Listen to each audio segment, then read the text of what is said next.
People say you have to have a lot of passion for what you're doing, and it's totally true. And the reason is because it's so hard that if you don't, any rational person would give up. Most people don't get those experiences because they never ask. And this is what is required to launch a new innovative product. The current distribution channels for the computer industry over the last several years have lost their ability to create demand. You got to act, and you've got to be willing to fail. You've got to be willing to crash and burn. If you're afraid of failing, you won't get very far. Imagine standing in front of a room full of doubters holding nothing but a vision.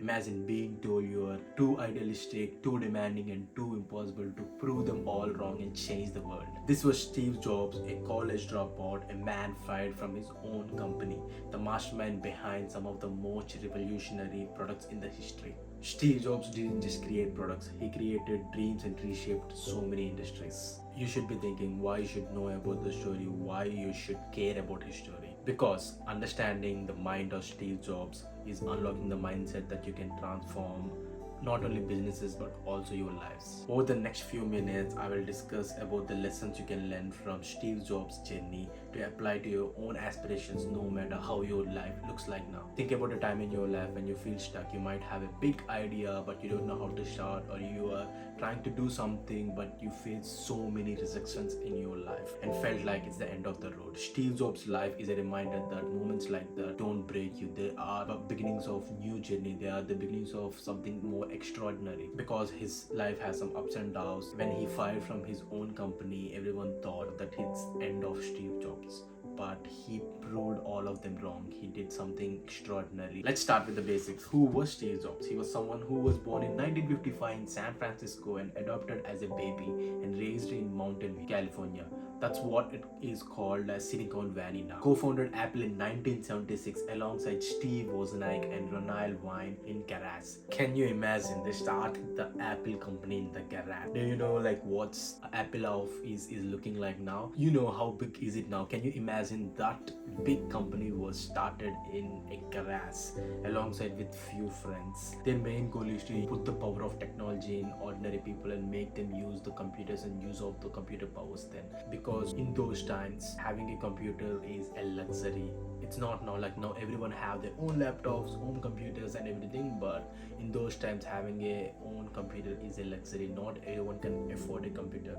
So their goal is to put the power of technology in the hands of ordinary people and give computers to all the ordinary people and make everyone grow with them. His life is not a smooth sail, faced significant challenges including being ousted from the Apple in 1985, only to return a decade later and lead the company to unpredictable heights. The first lesson we can learn from Steve Jobs is embrace the simplicity. Steve Jobs believed in eliminating clutter and focus on what truly matters. If you see any of Apple products, you can see they focus so much on design. As Steve Jobs thinks design is not just how it looks, design is how everyone can feel the product, like how they feel when they're using the product. I started using Apple around when I don't remember the exact days, but I think it's around 6 or 7 years ago, and since then I haven't gone back yet. I'm still using my iPhone. I bought a laptop, I have an iPad, I have a watch. I'm using all the Apple products. Why? Do you know the reason? Why? Because it's simple and the design makes everything so much easier. I can open up my phone and it's more easy to navigate through my phone. Like I don't know how people use Android phones, because when I open Android phone now, it's very hard to navigate. It's so hard because there are so many things in the screen and you have to think. But when you use an Apple iPhone, it's so much easier. You can just see and know what it feels like you already know what you have to do. It's already in your brain. That's what Steve Jobs mainly focused on. He focused on the simplicity and design of the products. Whether in design or life, simplicity drives clarity and impact. He understood that simplicity isn't just the aesthetic, it was a philosophy. Let me ask you something. What would you do if you're fired from your own company? Would you crumble or would you rise?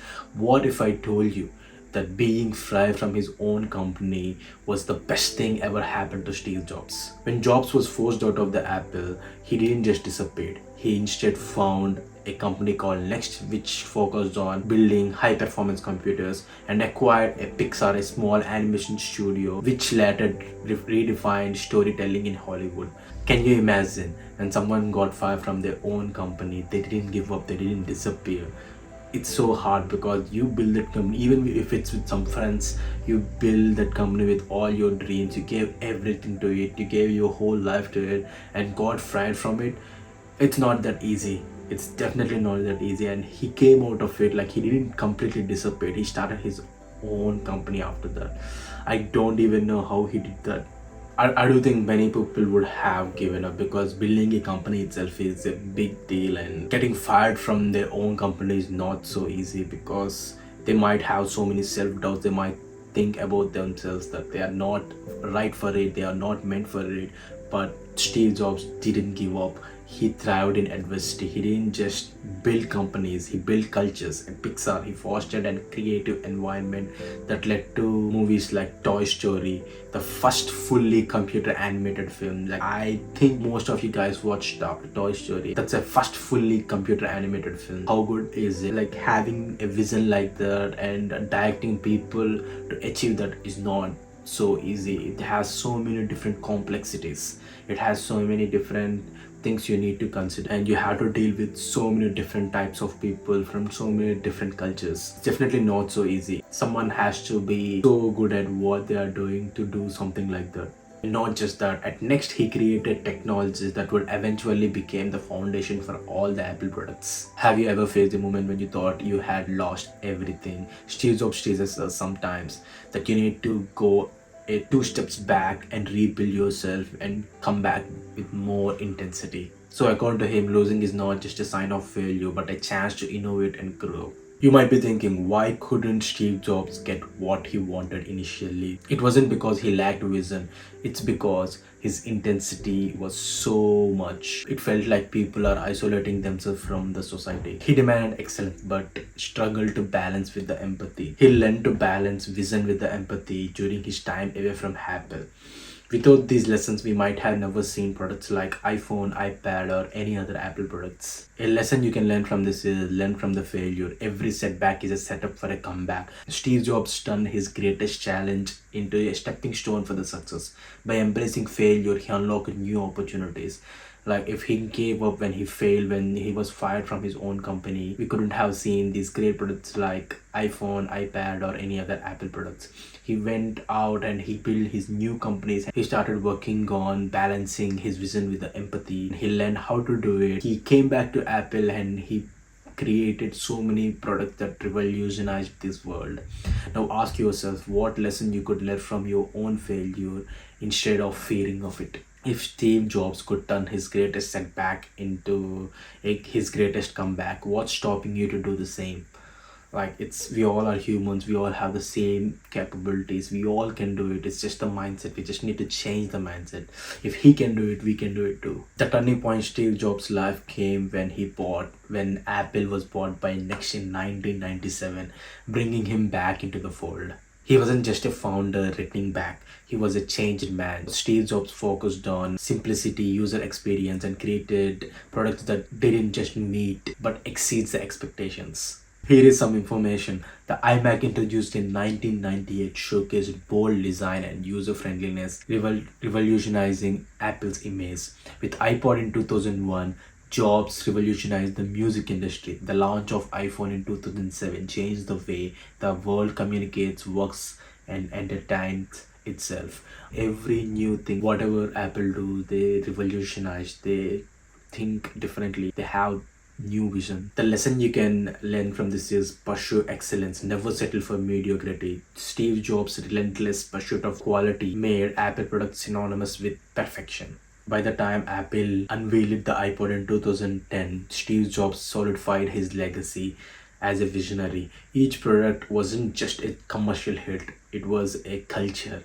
Like, when the iPhone started, like, using an iPhone is a culture. When iPod started, using an iPod is a culture. It became a culture. So the lessons we can learn from is think differently.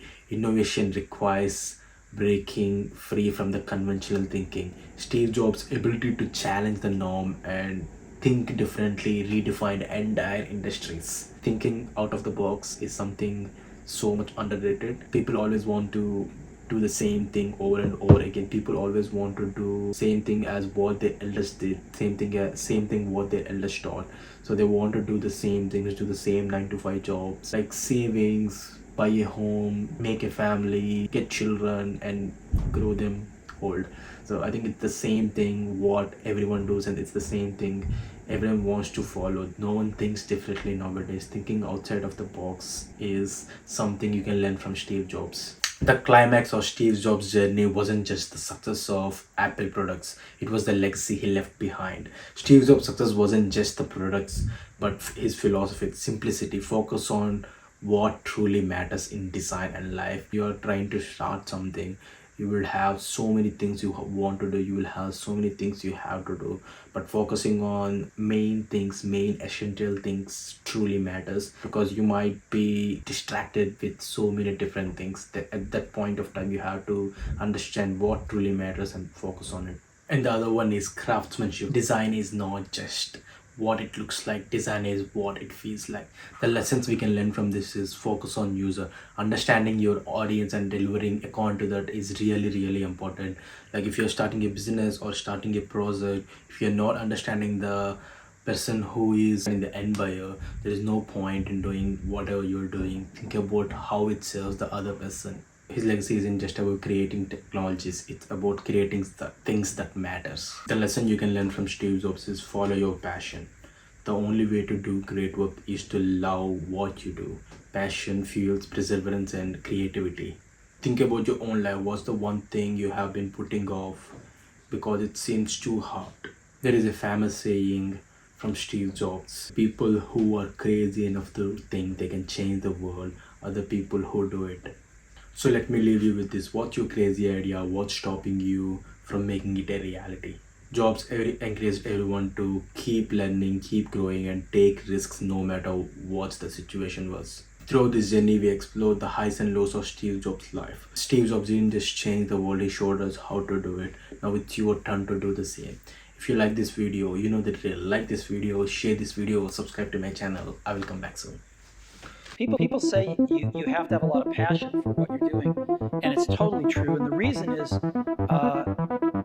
because it's so hard that if you don't, any rational person would give up. Most people don't get those experiences because they've never asked. And this is what is required to launch a new innovative product.